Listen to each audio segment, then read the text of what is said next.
What's up, everybody? Welcome to episode 13 of Today in Humanity, the show where we talk about news, opinions, and all kinds of nerdy stuff. I'm the conductor of conversation. Ethan Bradbury!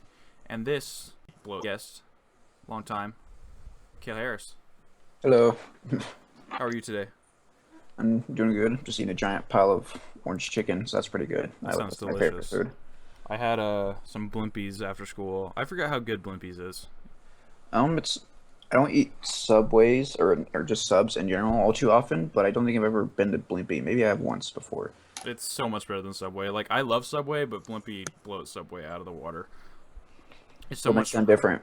They're just higher quality. Like, just something about it is just you don't feel as gross while eating it. I don't know. You know, it feels gross. Yeah, it just feels more natural. But Today in Humanity goes up nearly every week on the Conversation Inc. channel. Yeah, I was busy last week. Stuff happened. Sadie Hawkins dance, and by Sadie Hawkins dance, I mean I went and got pizza. And as it goes up as a YouTube video and on SoundCloud shortly after, still haven't done that. Last week we discussed our favorite films in the Oscars. Listen to that. Click on the annotation or go to the channel to browse the full catalog conversations. Without further ado, let's get into the news. There was a metric shit ton this week.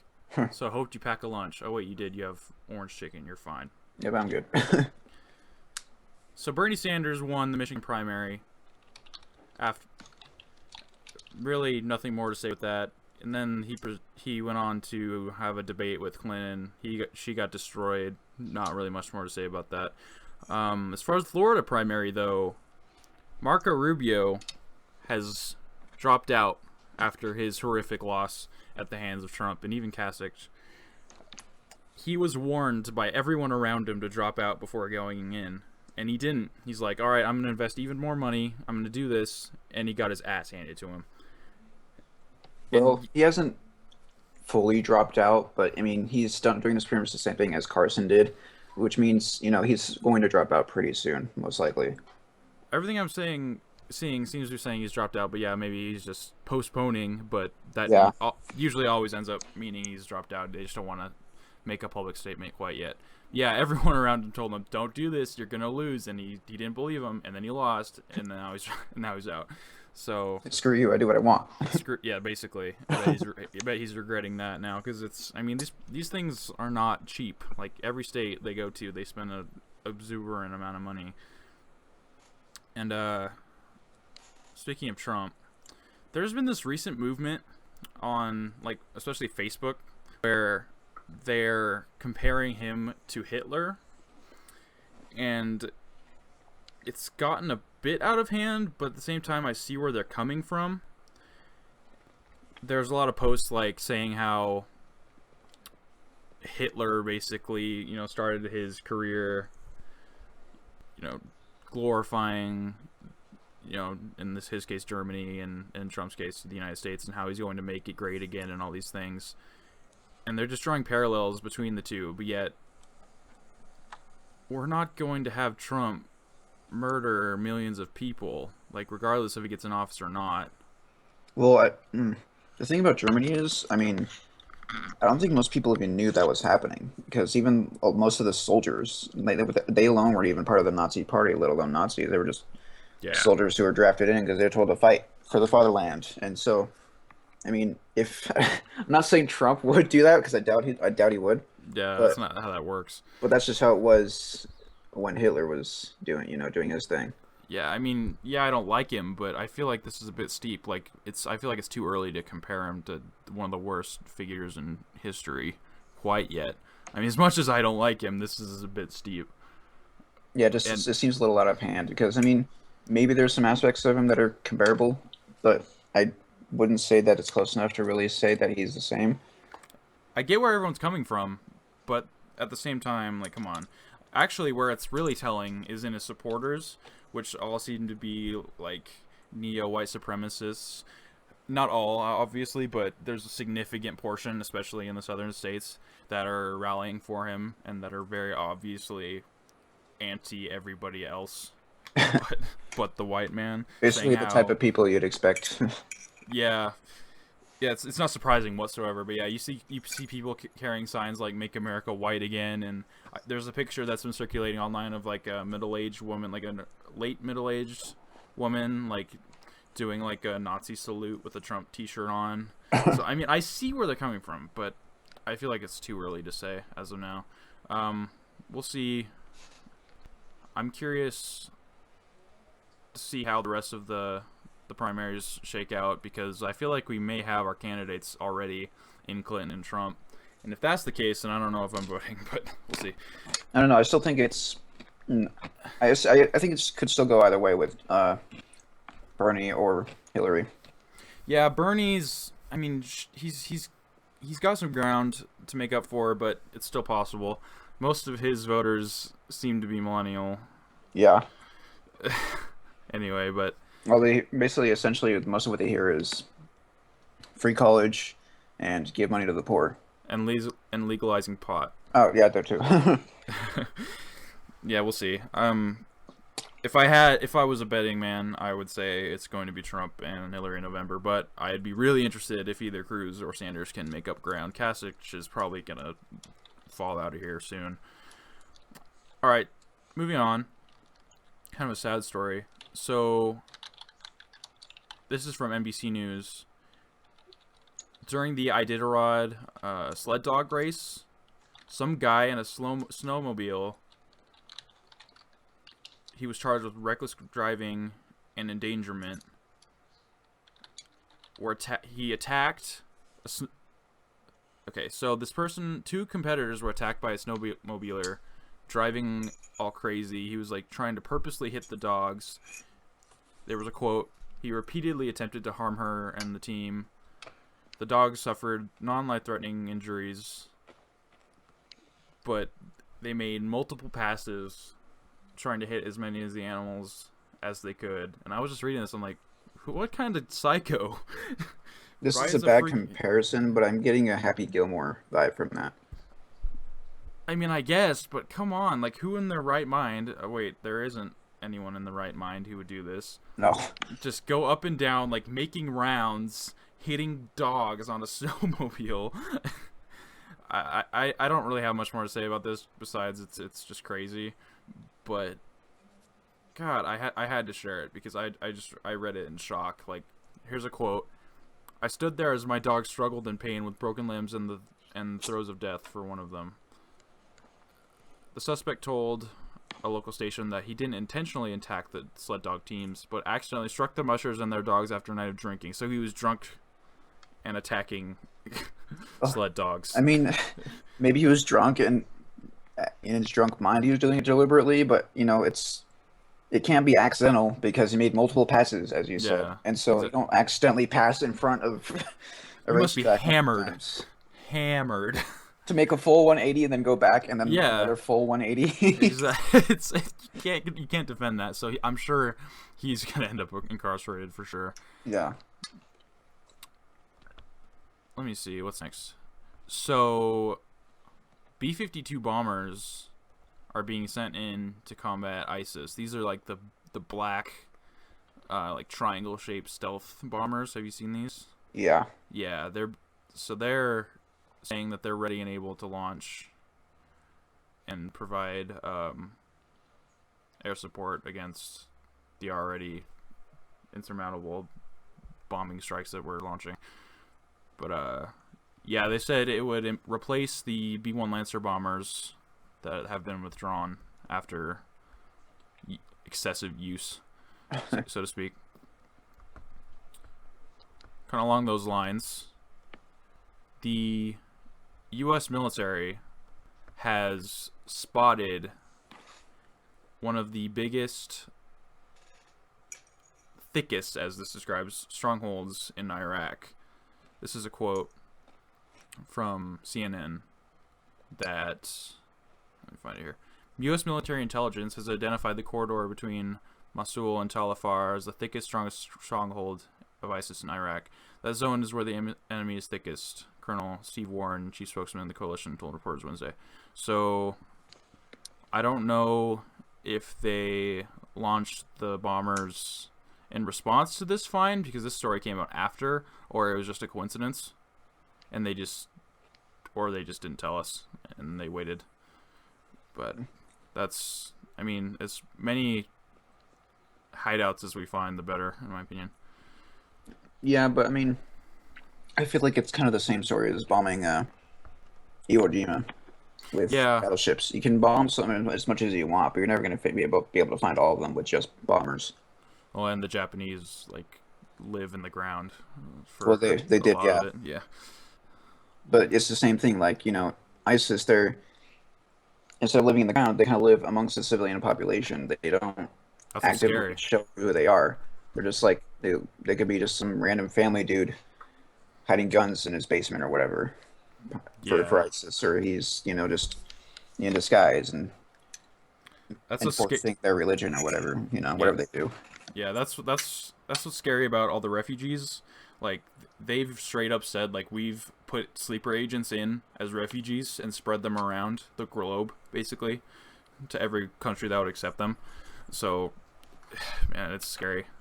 It's pretty They're believable, honestly. It's not very yeah, far no, fetched. they straight up said it. They straight up said it and people are wondering why we're so hard pressed to accept these refugees. It's like no wonder there are agents whose sole purpose is to kill as many American lives as they can. Like I think it's fine to be a little bit skeptical, at least for Yeah. now. And you got places like Germany that are just being flooded with refugees from everywhere, and they can't even control it at this point. I don't know if you heard about this, but actually it was a little while ago now. But I think one of the major it was either the leader or one of the leading major politicians in Turkey claimed that if you notice, a good chunk of the Syrian refugees are males in their 20s or so. Ripe for recruiting age. That and he claims that they're around that age because like some what are they called? That they're high-ranking people in a religion of the people of ISIS. They told them to go to Europe, breed with their women, right?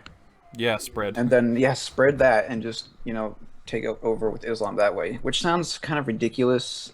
That's But the at the same long game. time, yeah, it's just a long game, and but I mean, at the same time, it also seems like that's something they might do because they're all about subterfuge, and uh, things of that nature.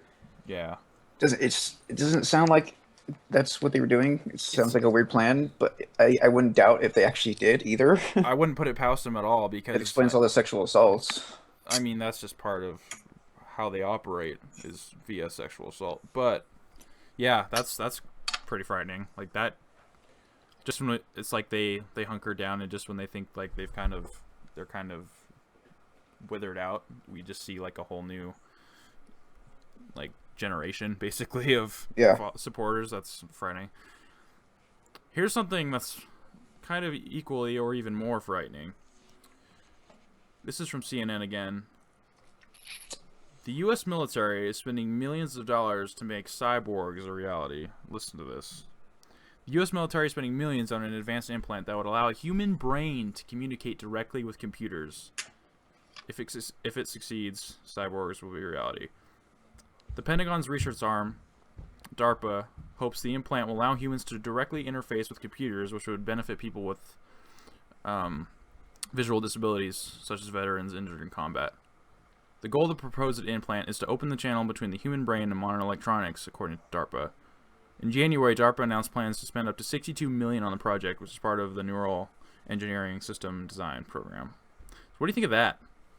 I could see that if they're, for like they said, someone who lost their sight in as a veteran, they could just, have artificial eyes put in and then hook those up to their brain and then they could see again.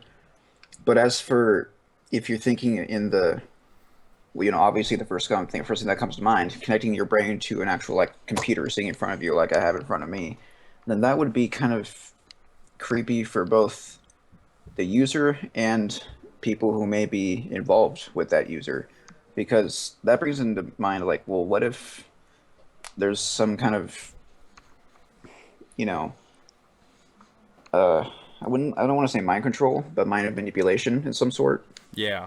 I feel like there could be something along those lines, and or another new advanced kind of NSA scandal or something. So Oh yeah, the NSA would be all over that. But here's another section of the article. This is relating to the fact that the military is also trying to develop battery-powered exoskeletons. So says the U.S. military is currently developing a battery-powered exoskeleton, the Tactical Assault Light Operator Suit, to provide superior protection from enemy fire and helmet technologies that boost the user's communications ability and vision. This is something straight out of like Advanced Warfare or some shit.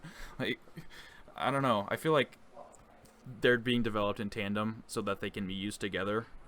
A helmet? A helmet? A helmet and like an exosuit that'll enhance the wearer's physical abilities. Like there's already some prototypes being used by engineers in some countries, and you can. Well, Call of Duty Advanced Warfare, here we come, I guess. Yeah, it's basically that. Like you have the guys with like the 4-eyed helmets and the exosuits connected to a computer through their brain. That's a bit scary if you ask me. Moving on. What if one of the... I'm assuming it's pistons that they use on the sides for their arms, right? Yeah, it What looks if one of those exactly gets like shot? Are they not able to move their arm anymore? That's kind of a problem. That's a good question. I don't know. So, moving on to some more lighthearted news, so to speak. The Justice League has found their Commissioner Gordon. This is an interesting story. Everyone else seems pretty excited about it, but I'm still not quite sure. J.K. Simmons has been cast as Commissioner Gordon. Do you know who J.K. Simmons is? You know him if you saw him. I would, and the name rings a bell. I just can't put a name to a face. He plays, what's his name? Jonah Jameson in the original Spider-Man films. And he played Cave Johnson in Portal 2, and he played the Psycho band teacher in Whiplash. You'd know him if you saw him, I bet. Psycho band teacher in Whiplash. Like, yeah. Whiplash the game? No, Whiplash the film. Oh, I haven't seen the film. And I'd highly recommend it. I've seen the original Spider-Man movies, so I couldn't...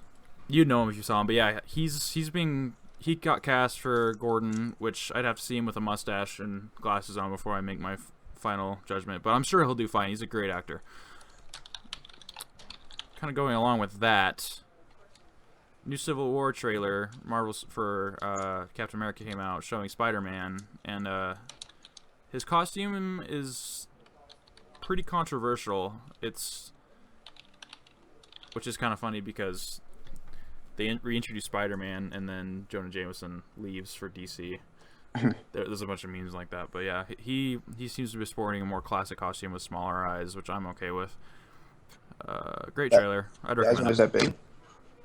I mean, it's varied, of course, like just throughout the years. Like it's more closer to like his 1960s appearance, which is fine, with some more like modern takes. But the mask, especially, had some controversy surrounding it because it appeared as if the eyes were animated like Deadpool, but in reality they just kind of zoom in and out as like a feature of the suit. Like that, you can hear like little sound play when he zooms out with it. Oh, so it's a mechanical mask. Yeah, I thought it was because when I saw it, I thought it was a Deadpool thing where like he like was emoting, but no, it's I saw that too. I was like, what the? Spider-Man's never done that in any sort of thing. What is this? He does that in his comics, but it wouldn't really make sense for the really gritty tone of Civil War. Yeah, I'm okay with it. I think, and people are complaining that like he's young, like he's always been young. he's a sophomore in high school. What do you want him to be? Or at least in this version he is, and that's the most common version, but not in the film world. He's always been like a senior or a freshman in college. Yeah, around there. I think I've been waiting for him to do the younger take because I actually like that a lot. But also to go with casting, the shortlist for the possible choices to play Han Solo in the anthology film have been narrowed down to Alden Ehrenreich. I'd have never heard of that guy, and he doesn't even look anything like Harrison Ford. Jack Rayner, which is probably Taron Egerton from Kingsman, who's probably the best choice, and Jack Rayner from Transformers: Age of Extinction. Please God, no. That guy's terrible. Yeah, these choices are fine. I feel like Taron Egerton should do it. I don't think they should do this at all, but if they had to, and they're going to, they should pick Mr. Egerton here. It's funny, though, because there was a film starring a young actor who literally looks and sounds like Harrison Ford, but because he's basically an unknown, like, they didn't make any efforts to set him up with an agent or anything. Like, I wouldn't recommend that because I mean, it's. I know you could get potentially more money out of using a more known actor, but at the same time, it's like you could go with someone who looks and sounds just like Harrison Ford when he was young, and you know, give a new actor a better start off with his career. I mean, I don't see what's wrong with that. but this guy looks exactly like Han Solo, though. Like he actually has a YouTube channel where he does impressions of Harrison Ford, and it's uncanny. Like they were fairly stupid not to choose this guy. Like he starred alongside Ford and played Ford's character's younger self. Like it's fairly obvious, but if they're gonna do it, pick. Did you see Kingsman? Yeah, actually, a few months ago, I think it's pretty cool. I like it. Yeah, it was the lead actor on that, and he's fine. But we'll see. It's they've said it's gonna have Chewbacca in it. I'm sure it'll show him like getting the Falcon or something. The problem I have with it is anything that happens in it, like we're already gonna know about. Like we know how he gets the Falcon, we know how he meets Chewie. Like nothing's a mystery. And that was the problem with the prequels in the first place. But Well, for those who read the books anyway. As for myself, I don't know. yeah, I mean, he wins the Falcon in a gambling situation, and he gets Chewie from saving his life. And I guess we'll see how that happens. But Well, I knew about the saving life part, but the yeah, gambling is that's something you could probably expect from Han Solo, honestly. yeah, they mention it in Empire. Oh, okay. In their banter, but yeah, it's gonna come out in 2018. Still got a while to go. Really excited for Rogue One. That's gonna be fantastic. They showed the helmets for some of the Imperial troops. It's fantastic. Yeah, and there's rumors of a Boba Fett in 2020, Boba Fett solo film. I'd rather have that than Han Solo any day, because we don't really know what he does between 3 and 4. Yeah, give Boba Fett a bit more action time. He'd have more time. Yeah, he'd have more screen time, and you'd be able to. He's more mysterious. Like we don't really know a lot about him. Well, we do if you read the expanded universe, but that's all thrown out the window at this point. Speaking of Star Wars, J.J. Abrams admitted a very crucial mistake in the Force Awakens script. In hindsight, it was one of the film's worst blunders, in my opinion, regarding the fact that instead of comforting Chewie after Han dies, she goes and hugs Rey instead.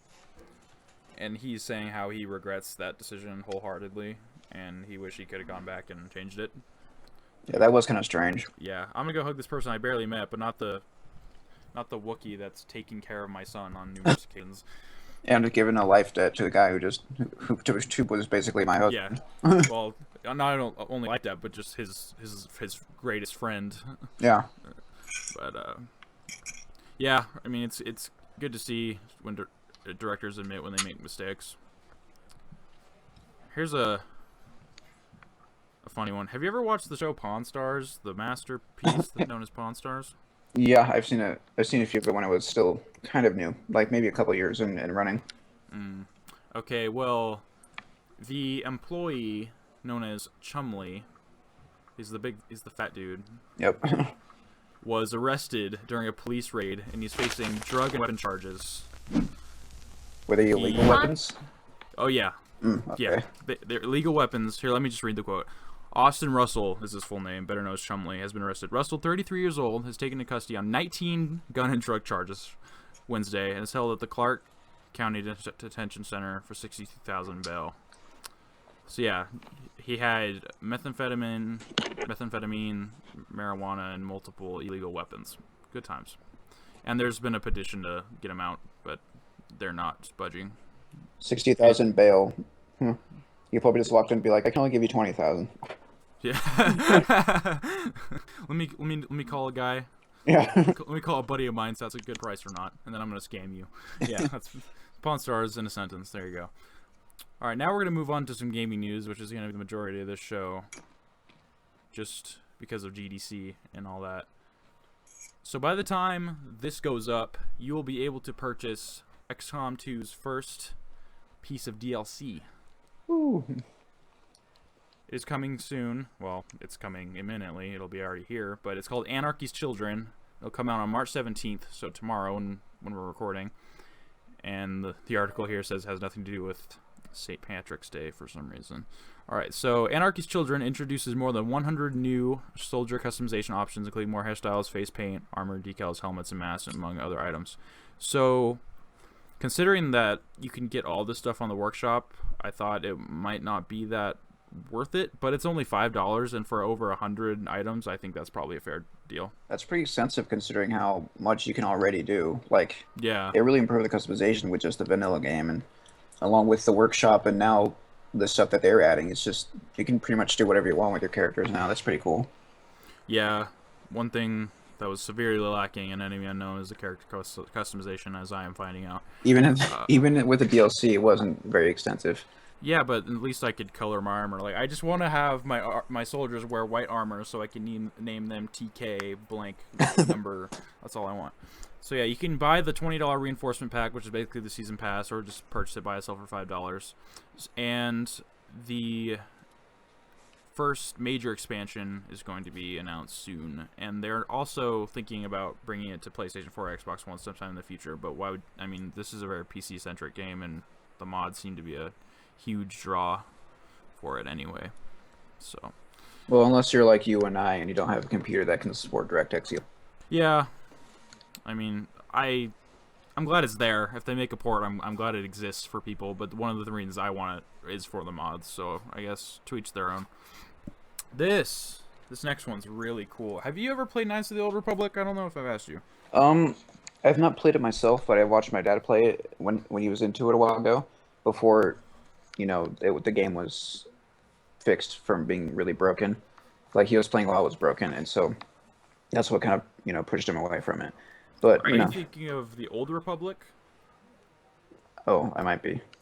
Yeah, Knights of the Old Republic came out really long time ago. It's a BioWare single-player RPG. Oh, no, never mind. Yeah, I was thinking of the MMO. The MMO, yeah. That's same universe. It's like technically they want to call it a sequel to Knights of the Republic, but it's really not. But that's a whole nother thing. But yeah, there's a team of people that are taking it upon themselves to fully remake it. And they released a gameplay demo, and it's gorgeous. Like, I want to play this game. They're turning it into more of a Bethesda style game with more real-time combat, and there's even like a first-person view. No complaints with that for myself. I would, if they don't get sued, which yeah.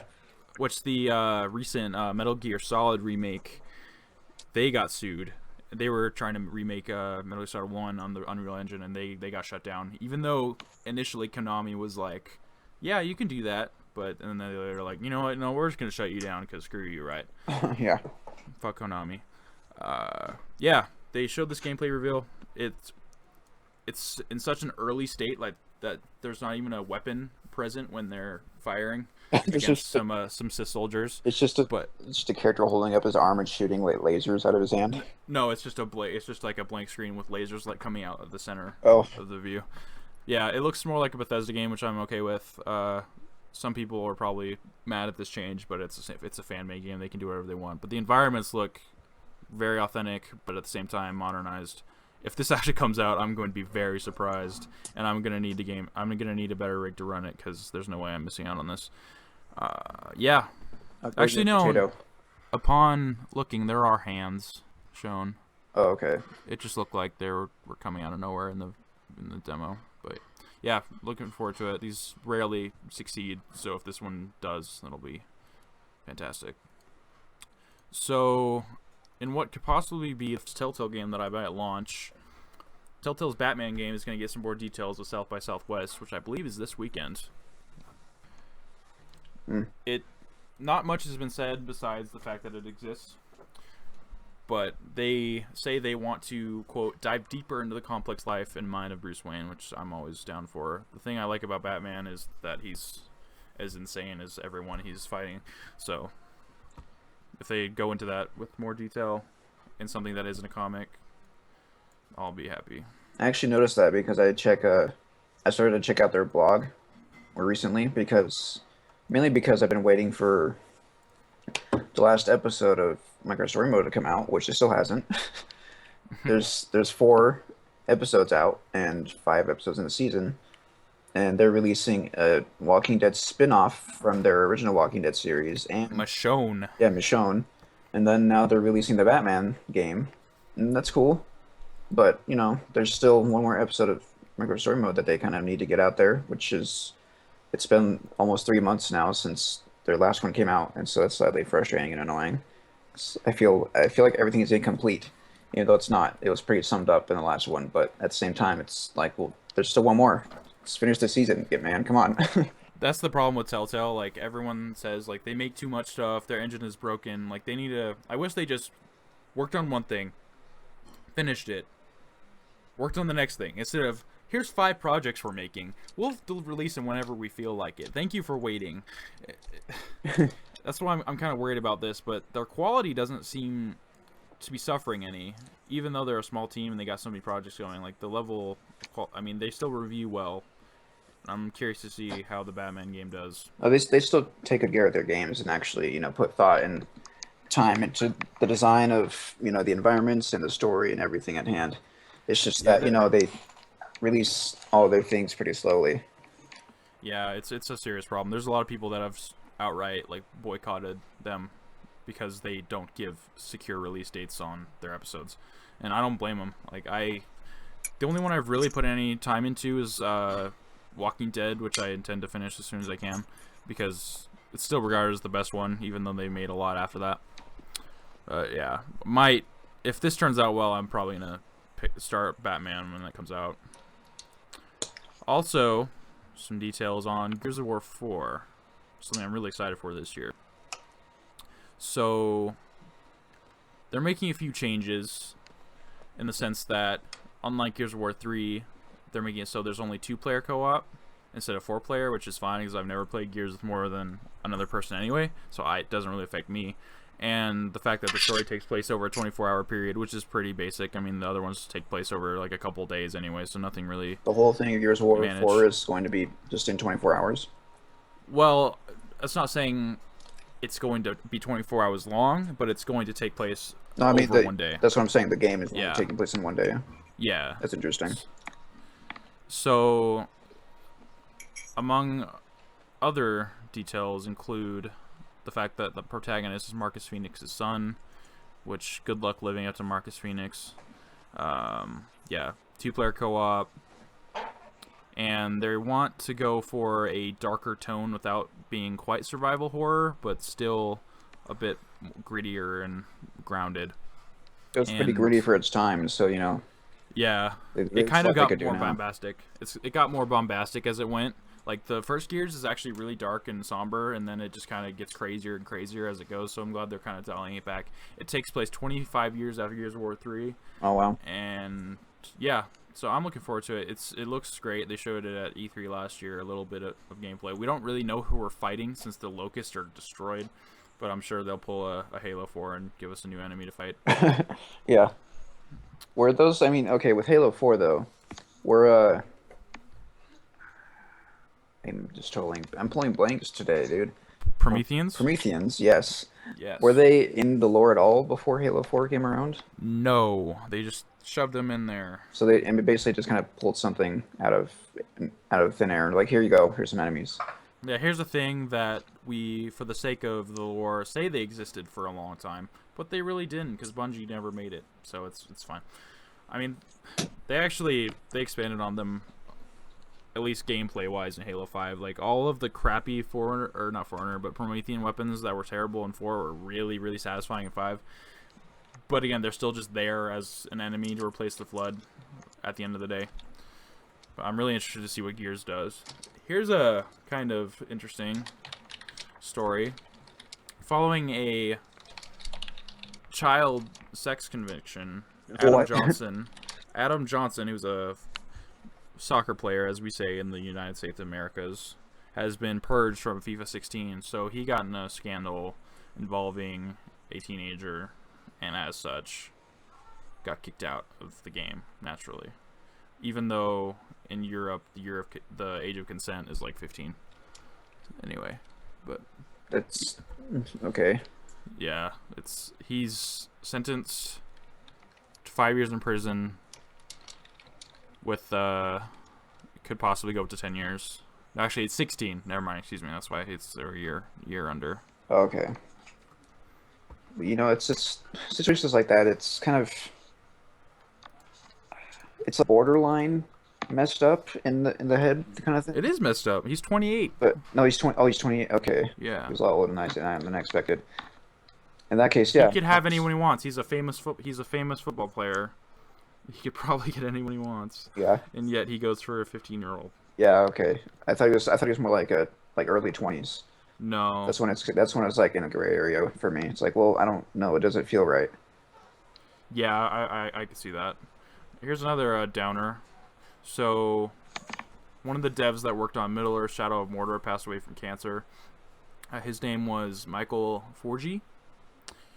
He passed away at 3:15 a.m. on March 3rd from a cancer called known as glioblastoma. Interesting. So yeah, it's unfortunate. I mean, as much as I didn't really like the game, like I could tell a lot of love went into it, and it's always sad when someone in the industry passes away. What else? Oh, in another chapter in the BioWare is tearing itself apart trilogy, epic. Another senior level employee at BioWare has left, which leaves me wondering who is working on this game anymore, because it seems like everybody's left the team. What is BioWare doing again? They're making Mass Effect Andromeda right now, which is scheduled to come out about this time next year, but they've lost their main writer, they've lost now their editor, they've lost a couple other key staff. So I want to know what's going on over there. This kind of just reeks of Bungie, in the sense that all the defining staff that make the studio what it is are leaving, so we don't even really know who's working on it. I mean, I'm sure there's a lot of up and coming new talent on the team, but it's still kind of a shame. Yeah, stuff like this happens too often because, there's a with Destiny. There is, as you just mentioned, Bungie, with these major game companies, and it's just like it's just kind of ruining some of the games that get released recently, and I think that's kind of another reason why indie games are kind of another reason I should say as to why they're Marty becoming left more Bungie. popular.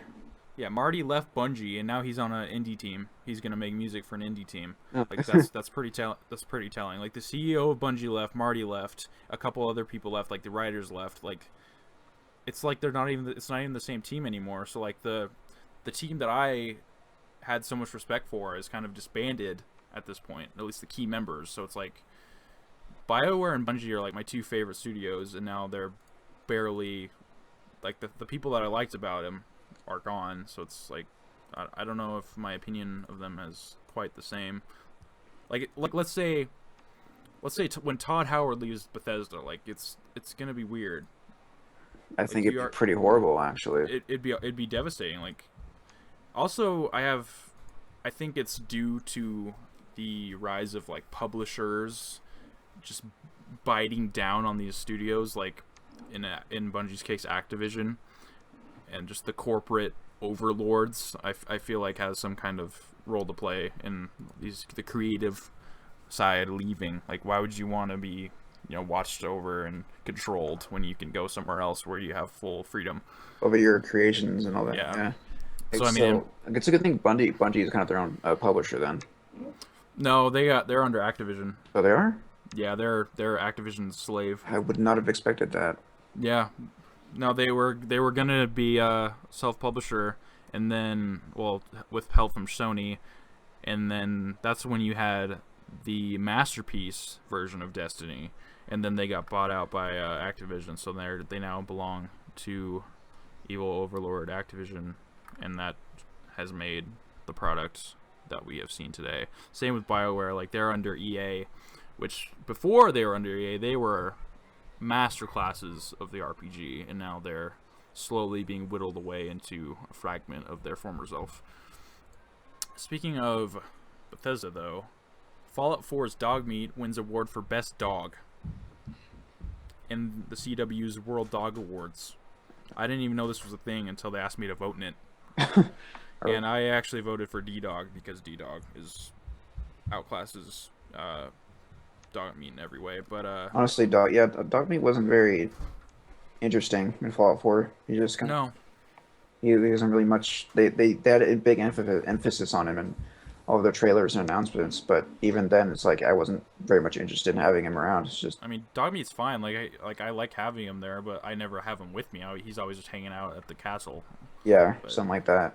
But to be fair, there's an actual dog behind dog meat, and I believe D-Dog is all.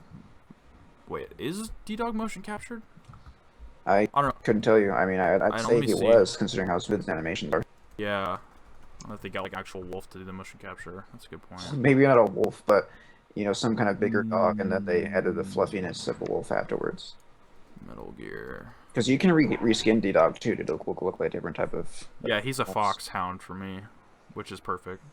When I found that, I had like a moment of like my jaw was on the floor. I was like, yes. Foxhounds are like the infamous. It's like a status symbol in the Metal Gear world, but Mac and Crowd were motion capture dogs for some like the guards dogs, but I'm not seeing any mention on D-Dog's motion capture. But yeah, River is the German Shepherd's name that played quote unquote dog meat. I thought it was interesting. I don't know. Dog meat's cool, but D-Dog should have won. She was shafted. What's weird for me is actually I don't know if this happened to anyone else, but when I was playing Fallout 4 and I got dog meat, when you look at him, it shows his name, right? Yes. But for me, he wasn't named until that lady who sees visions because of drugs, basically. She's who names him, though. Yeah, she calls him dog meat, and then his name shows up as dog meat. Shows up as dog meat instead of just saying dog. And one time I actually didn't bring him close enough to her for her to say anything about him. Mm-hmm. And so now he's just always called dog instead of dog meat. And that's she's like, hey dog. Dog. You're a dog. You're a dog. Hello, dog. Did you hear a couple years ago? That's actually a few years ago now. When Lindsay Lohan tried to sue Rockstar for using her likeness in GTA 5 without her knowledge. I didn't specifically remember that, but yeah, that is a familiar mention. Okay, so it pretty much got brushed under the rug because the actress that they did use her likeness for straight up came out and said, like, here's my paycheck, they paid me, I look like this person way more than she does, all these things, and it got swept under the rug. But a judge has just greenlit Lohan to go ahead with her case, so now it's just being drawn out even more, and she's gonna get shut down because like the actress that they used, like, she has the paycheck still. Like, she even posted on Twitter, like, how is this even still a thing? Look, here's my paycheck. They used me, and she showed up like 2 pictures of like side by sides. So I feel like this is just another celebrity tactic of staying relevant, because she really looks nothing like her. Like, there's a bunch of jokes that she looks more like Trevor, the methed out guy, than the model that is shown. But yeah, I just that gave me a laugh. And in a story that came so far out of left field, and I thought that the person that told it to me was lying, Xbox has enabled cross-platform online play, which means if the publisher of the specific game wants, you can play Xbox One games with PS4 and PC at the same time.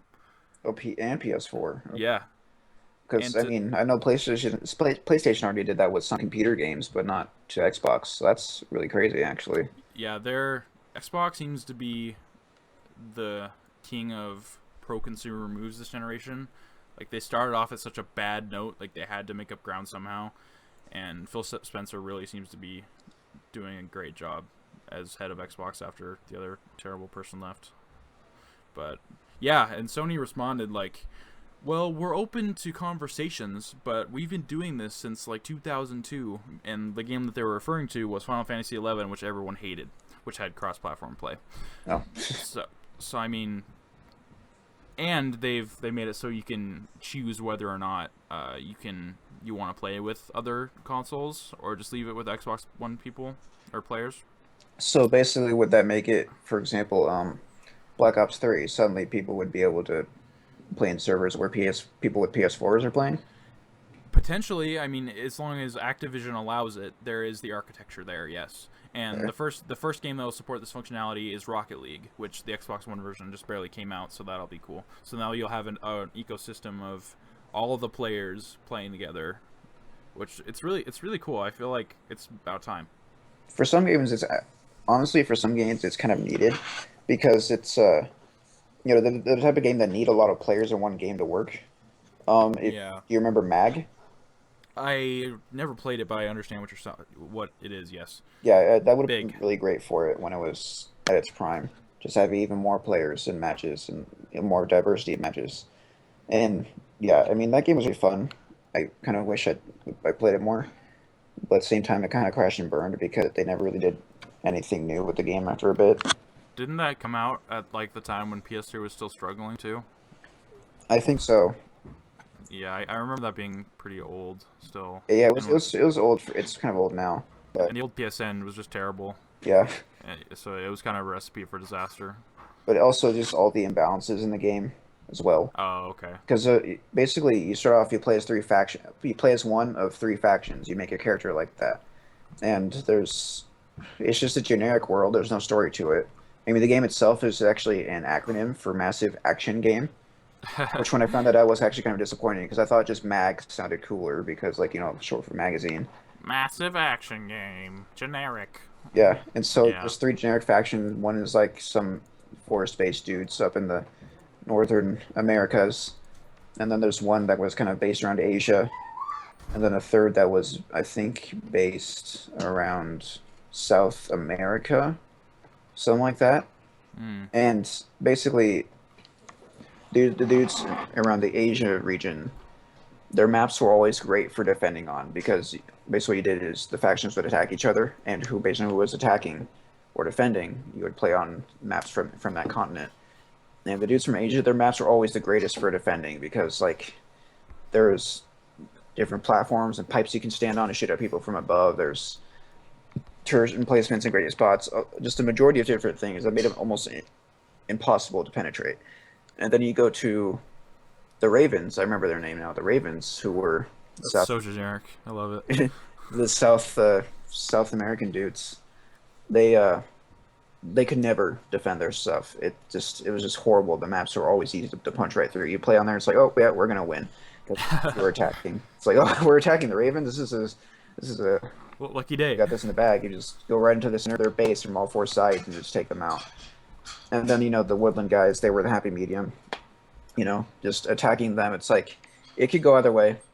You could do pretty well as defenders. You could do pretty well as attackers, or you could just kind of have a constant standoff of pushing back and forth on the battlefield because when you're attacking them, there's eight objectives and there's four different places from which people attack.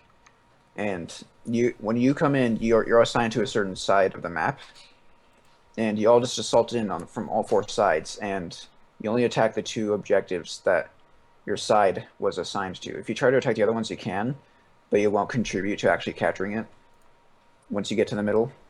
And so the way that works is with such a huge game going on, you could end up never even seeing someone who is assigned to the other side of the map. Basically, just my dude's over there taking the objective. I hope they win. So it's like Planet Side 2 in that respect. Like there's just so Oh yeah, many kind of people. like Planet Side 2, but it wasn't a sandbox map like in Planet Side 2. You just kind of Yeah. you join a match and then that happens. And then there were Just smaller maps in games too, but that was like the biggest one you could do. Just eight objectives, and you're attacking this massive base from also four sides. Hundreds of people in one game. It was pretty great. that sounds cool. Yeah, I guess now the closest equivalent would be Planet Side 2 and in today's ecosystem. But it's time for video of the week. Every week, I find a interesting or cool or funny viral video and I share it for all of you. This week is Real Life Hitman by Realm Pictures. They are the creators of the real life first person shooter series, very popular series. A lot of views, at least like 2 million views on each episode. They're working on another one, but this came up. Basically, they tried to recreate a Hitman level by They got like this mansion. They hired an actor to play Agent 47. They got Agent 47's voice actor to voice him, and they had cameras live streaming from a control booth where some unaware YouTubers in this case would give commands to 47 and try to complete the contract. Really cool. I'd recommend watching it. It's only 9 minutes, and then I'd recommend also watching the behind the scenes, and the link will be in the description. It was a cool video. I enjoyed it. Yeah, really cool. Really high production value. Like, even more so than the real-life shooter video. Like, they're great, but it doesn't quite capture it. Like, there's something about the third-person perspective and how they had the cameraman follow 47 and emulate all the movements from the games was really cool. And before we started recording this, I was playing some Hitman. Because this video kind of reinvigorated it and gave me the itch to reinstall it. Blood Money, specifically. I won't be playing the new Hitman until it's at least completed. They're releasing it episodically, but in reality, it's just unfinished. Oh. Like, they haven't even finished the other levels yet, so they're just kind of throwing it out the door and hoping it sticks. And it's also online only, which is stupid for a single-player game. So really, it's kind of looking out to be a disaster, even though at the core gameplay, it's supposed to be the most Blood Money-like Hitman game we've had since Blood Money. So let me just describe to you the contract. So I had 2 targets, and I had to infiltrate like this. It's not a mansion, but it's like a resort, like a vacation home almost. And so one of the targets was up in a penthouse, and so I start out. I go up the elevator or whatever. I find a guard. I take his outfit, go up. Go to a kitchen. I have to grab a piece of sausage because this guy has a little Pomeranian that barks if you enter the room. So you have to throw the sausage into another room so the dog gets away, and then you can take out the one guy, and then you have to go back down to the very first floor where you started, and you see the other target walk in and sit in like a jacuzzi, but the jacuzzi is the bottom is glass, and there's nothing below it. Like, it's just kind of like hanging on like a balcony. And so you can just shoot the glass, and then you just see the guy fall. It's crazy stuff like that makes the series great. I highly recommend Blood Bunny. You can probably get on Steam for super cheap. It's probably the best one, at least until the new one is finished. Yeah, I've always wanted to get into them. I've never actually played any of them before.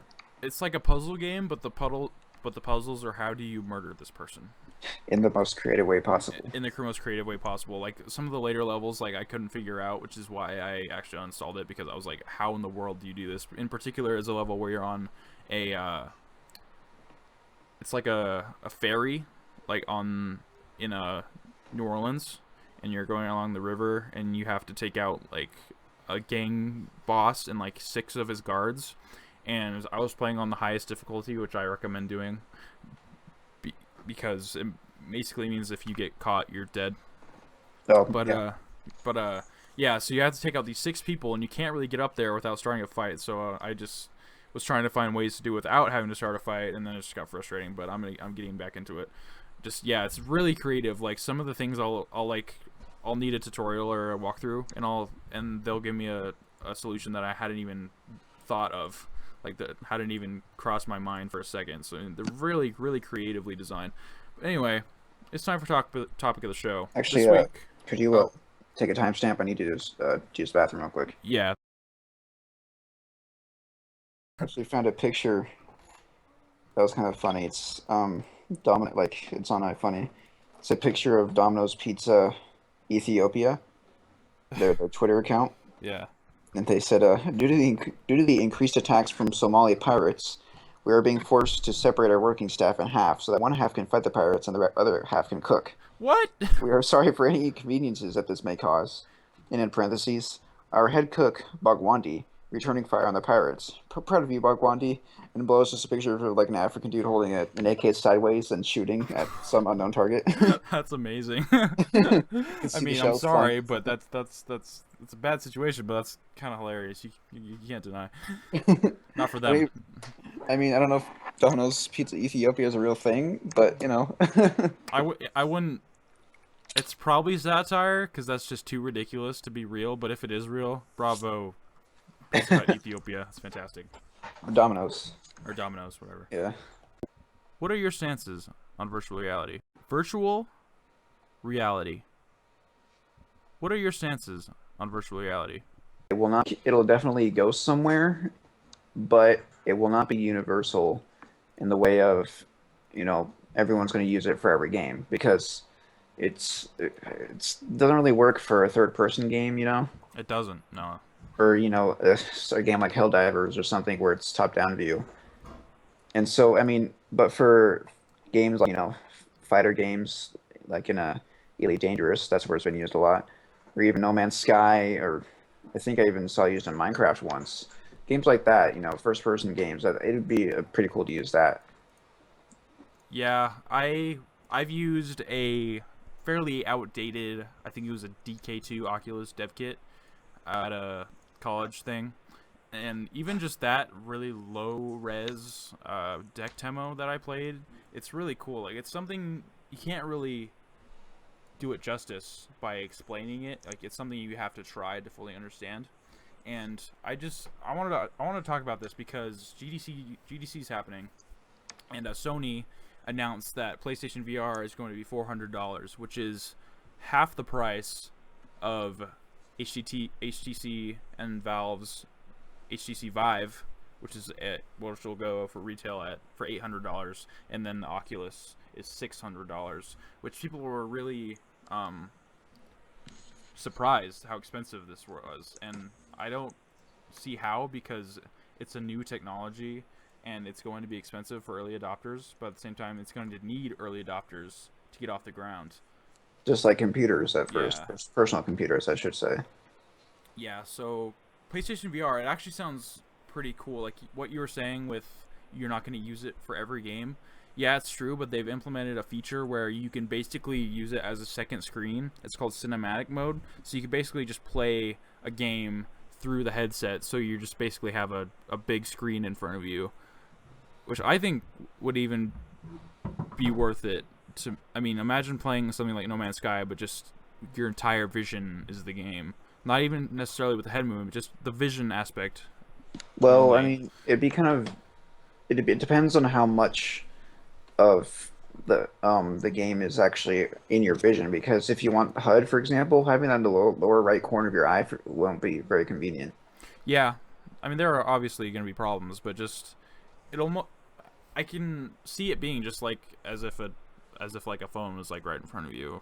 I mean I'd have to try it myself. I've obviously never tried PSVR because it's only been at like E3 and stuff, but I'm interested. And for the price of $400 plus the camera, technically, I don't think that's that outlandish to maybe pick up one day, maybe when it's got a price drop.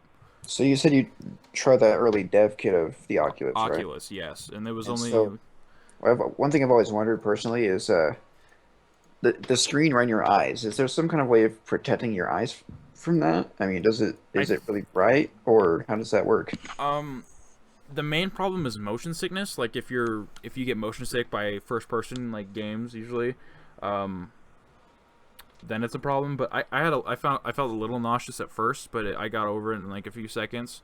But there are some people who like legitimately throw up after these demos, and But what that's about the screen brightness? Because I mean, the brightness. I anytime mean, like shoving a screen right into your eyes is not a good idea. You know, again, it's supposed to be used in moderation. Like it's not something you're going to be doing for hours and hours on end, which is might be a turn off for some people. But yeah, I think you just kind of have to see it as a case by case basis and not use it that much, or at least not that extended amount of time. like yeah, just not sit down for a 6 hour session or something and use that. Yeah, no, that's not a good idea. But analysts are claiming that PSVR sales could hit up to 1.6 million. This is from GameSpot. Sony's PlayStation VR is forecast to sell some 1.6 million units worldwide before the end of this calendar year, according to research and analysis from IHS Screen Digest. In a note sent to investors, analysis Pure Handling Rolls claimed that such a sales feat would give Sony and PS4 about 64% of the VR market.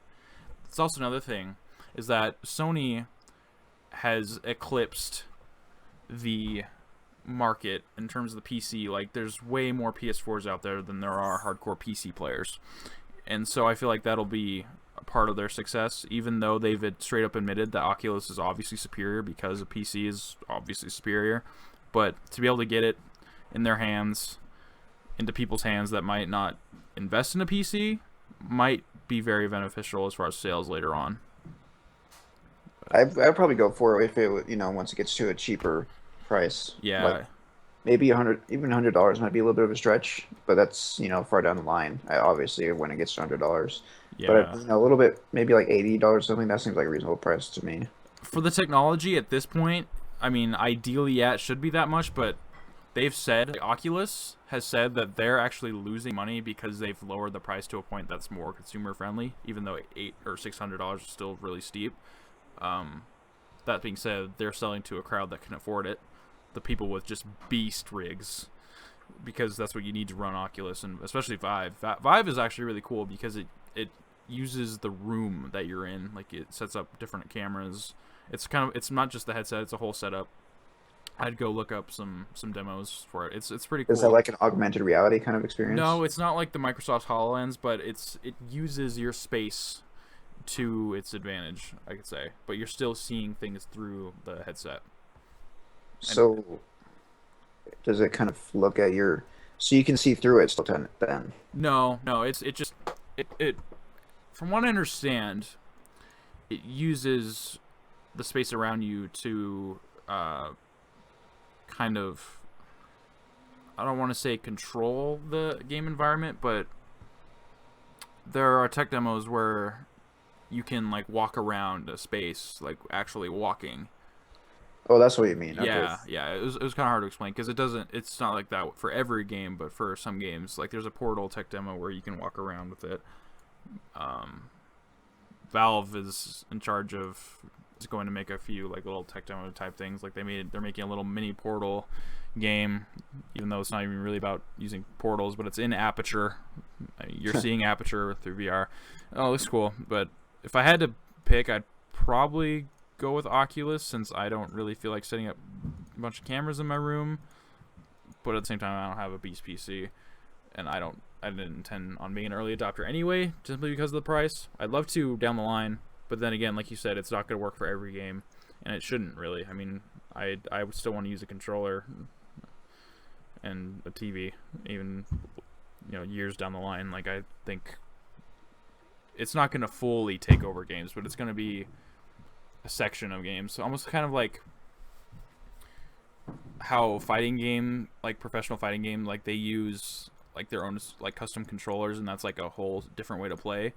I think it's going to be a different way to play games, but you can still play those experiences without it, if that makes Well, I'd sense. imagine that the PS VR would just be basically uh, not a second screen experience because it's replacing your TV, but basically a new screen experience. You're just still using the regular PS4 controller, but you can also have a few new controls and a different perspective with their VR headset. So I think that's what it would be optimally. And it's, from what I can tell, in VR compatible games, it's basically just replacing your right stick. So your head is your head, basically. I wouldn't. That's not good for the future of first-person shooters. Maybe No, you for just make it shooters, no. still use the right stick for aiming, but you can look around. Oh, aside from your gun being pointed at the same time using Yeah. the headset, that'd be cool. I But could see that. but something like No Man's Sky, like where you're exploring. I mean, yeah, there's like shooting involved, but like just being able to look around at everything. I would love to play No Man's Sky in VR. That'd be fantastic. Even just in the cinematic mode where I could just have it on my face, just Yeah, just totally eclipsing my vision. I And mean just, they even advertised a bit with Oculus Rift. So yeah, and another game. It's like a sci-fi fighter game called like Eve Valkyrie is supposed to be really cool. It's like you fly around like in space or whatever and shoot, and it's supposed to be good in VR. I don't know if that's gonna be on PSVR or Oculus or what, but here's a list of all of the games that are confirmed to be compatible with PSVR. Pack another lunch. You're gonna be hungry at the end of this. 100-foot robot golf. Alumet, Ace Combat 7, Atom Universe, Albino Lullaby, Allison Road, Ark Survival Evolved, Battlezone, Babylon Battle Royale, Chernobyl by Farm 51, Cult Country, Cyber Danganronpa VR, Crystal Rift, Classroom Aquatic, Drive Club, Dead Secret, Distance, Desert Bus, Dreams, Dead or Alive Extreme, Dynasty Warriors, Eclipse, Eagle Flight, Eve Valkyrie, like I said earlier, Fated, Futuridium, EP Deluxe, Final Fantasy 16. No, that's not right. I don't know. Final Fantasy, Gary the Golf, Gallery, Golf Club, Gran Turismo, which would be cool. A driving game would be cool, actually. Golem, Godling, Nog, a bunch of harmonic stuff. Hatsune Miku, Reasons, Headmaster, Hypervoid, The Hum, Holodance, IO Moon, Earthlight Project, Job Simulator, Joy Sound, Jurassic Encounter, Joshua Bell, Kona, Keep Talking, Nobody Explodes, which is actually really fun. I've seen Let's Plays of that. Loading Human, Mind, Megaton Rainfall, Mortal Blitz, Modern Zombie Taxi Co., Music Room, Omega Agent, Paranormal Activity, PlayStation VR Worlds, Pollen, Playroom VR, Project Cars, Radial G, Robinson the Journey, Riggs, Res Infinite, Star Wars Battlefront. They've actually made like a kind of like an on-rail shooter version of Battlefront that specifically uses PSVR, which is actually would be pretty cool. Snow, Super Hypercube, Summer Lesson, Surgeon Simulator, etc. Surgeon Simulator, yeah. War Thunder, that'd be fun, flying like World War II planes. Yeah, they're obviously investing on studios to work on these games. I mean, they're seeing the fact that they can make a lot of money in the long term with this. That one Japanese one you said, I can only assume what it is based off your comment on it. I don't even. It just says Hatsune Miku. I don't know what that means for a game. Oh, you don't even. I know what it is. Okay. I know what the character is, but I don't understand what that means as a game. I don't know if you can just. I mean, there's a lot of people who I bet who just like to interact with Hatsune Miku in VR, but that's beside the point. And then there was another one in that list of mentions, 100-foot robot golf or something like that. That just sounded interesting. Yeah, they showed that actually at PSX last year, and I was rolling my eyes for the majority of that conference because it was mostly VR games that looked stupid, but that one did look slightly amusing. You're just a bunch of robots in like a populated city just playing golf and like destroying buildings as you go. It's wonderfully maddening in the best way possible. But So those games, it's just if you have extra money, you get it just because it's ridiculous. yeah, you try it for like a weekend and then probably never touch it again, which Yeah. is also another concern. Like, you play a VR experience and then you're like, oh, that was cool, and then I worry like you won't be enticed to come back because unless devs can make enough money to constantly make new and quality experiences, like kind of like PlayStation Move, how nobody bought PlayStation Move, and so none of the games sold, so none of the devs wanted to make the games anymore, so then it just fiddled out and died. And I don't know if that's going to happen here because pre-orders on Amazon UK have been sold out within minutes, so there's obviously a huge demand for it. I was I actually think the pretty surprised. PlayStation Move didn't do so well because I mean, it's basically turning your PlayStation into a Wii. Oh, Which, yeah, it was reactionary to the Wii's success. They're like, oh wait, we need a Wii. Like or Xbox was doing Kinect, which sucks, and they needed into the motion space. But I don't think VR is going to be nearly as catastrophic as the motion gaming was. Like, that is a dead fad. This is going to be a new way to play games some way down the line, but not yet. Not yet. yeah, it's more friendly towards the fact that most people play video games. Besides the Wii, a large portion of the Wii audience, most people play video games on consoles like the PlayStation or the Xbox. They're not here to get up and start moving around randomly. They just want to sit down and relax and play a game for a while. Exactly, but you could do that with VR. Yeah, you can just sit there and play with the screen in your face instead of 10 feet away. Yeah. I don't know. I'm a believer. I don't know if necessarily I'm going to be an early adopter, like I said, but at some point I do want to jump in. I would love to play like a space sim type game like No Man's Sky. I'm going to play No Man's Sky regardless, just because I've been waiting for that type of game for a long time, but it'd be great in VR. I see a lot of people on the Kind of Funny Facebook group that I'm in, like they're trading in a bunch of games to try to afford a VR headset. Like, I saw this one guy had literally $400 worth of trade-ins so he could to pay off his PSVR. So I mean, this thing is gonna do well. Just the long-term attachment rate is what I'm curious about. Yeah, that is always the. I mean, that's what you should worry about the most in most cases. Yeah, Once you get past the short term, it's okay, but it's making it last is the challenge. that was the thing with the Wii. Like, it sold astronomically well, but it didn't have the attachment rate that it needed because a lot of the like, let's quote unquote hardcore, wasn't being satisfied with what they were given. Like, the first party games for the Wii are all fantastic. Like, most of them are 9s and 10s, but the third party was just garbage or non-existent. Third party, yeah. Yeah. And then they came out with the Wii U, confused everybody to what it is. They made it seem like it was an expansion to the Wii, so nobody bought it. And then they tried to throw in, they got a bunch of deals with third parties to make it look like they were going to really focus on third parties this time. And then besides like the few launch games like Mass Effect 3 and Darksiders 2 and Deus Ex, I think and then among others, like non-existent again. But the first parties are good. So if you don't like the first parties, then there's absolutely no reason. I'm looking forward to E3 to see what they do with their next console, which is rumored to come out this year and is going to be as powerful as the PS4 and Xbox One, and might actually communicate with both PS4 and Xbox One in terms of streaming. And it's called Codename NX. It's not confirmed yet, but from what I can tell from the leaked specs, well, rumored to be leaked specs, like it's gonna be great. Like they might win a lot of people back over. I mean, if they could expand their library a bit better, I'd be more interested in it. That's the main thing that's been putting me off from Nintendo in general. It's just you go to Nintendo because they have their games and that's what you want to play. And that's, if you don't like them or you're just kind of tired of them, then you're out of luck. Go somewhere else. Yeah. From what I can tell, that's been leaked. Like it's supposedly really easy to develop for, and they've already made deals with EA and Ubisoft and a few other publishers to get their games ported.